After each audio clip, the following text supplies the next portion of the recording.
Hello mga ka-ASEANs! Ngayon ay ibabahagi ko ang aking simple recipe, which is Leche Flan. So, ang ingredients para sa Leche Flan is 10 eggs, sugar, condensed, vanilla extract, evap, and the most special and secret ingredients, calamansi. Now that I already introduced the ingredients, simulan na natin.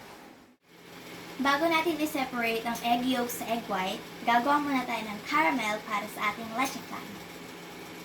Kailangan lang natin ng 2 tablespoons of sugar kada llanera.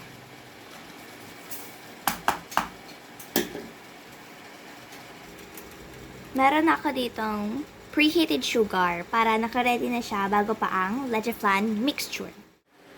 So, ito na yung error and trial kong mga egg. Ngayon ay susubukan ulit natin i-separate. Ang gagawin lang natin is kukunin natin ang egg yolk gamit ang ladle. And that's it.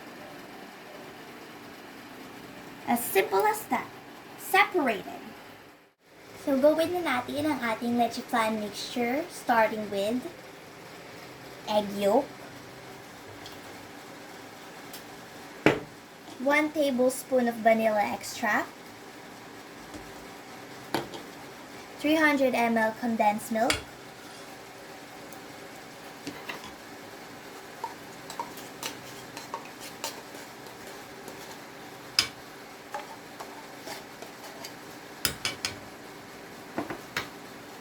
(500 ml of evap),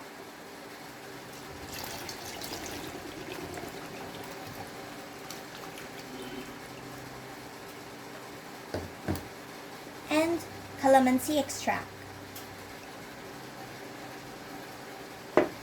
Now, let's mix. So, habang minimix natin mga ka-ASEANs, dapat slowly but surely. Kasi hindi natin gusto mabuo ang mga bubbles.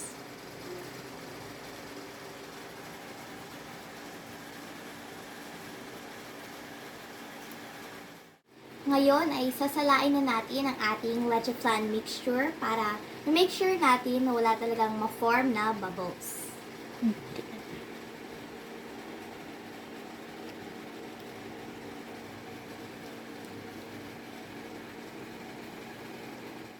Pagkatapos natin salain ang ating leche flan mixture, ilalagay na natin siya sa ating llanera na may caramelized sugar.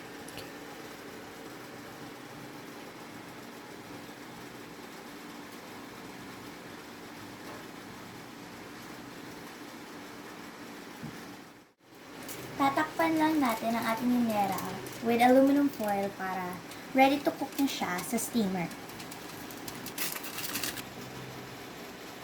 So let's cook our leche flan with medium heat for about 35 to 45 minutes.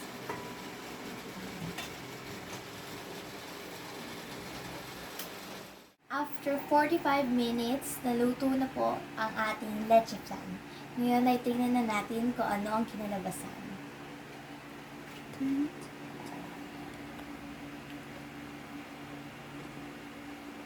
My! Wow!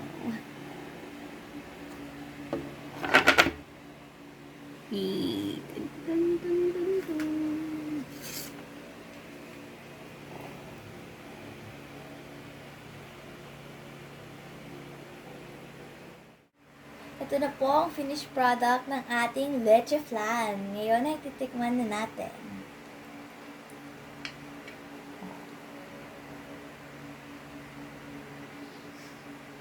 Ang sarap! Ang sarap mga ka-ASEANs. I-try nyo na.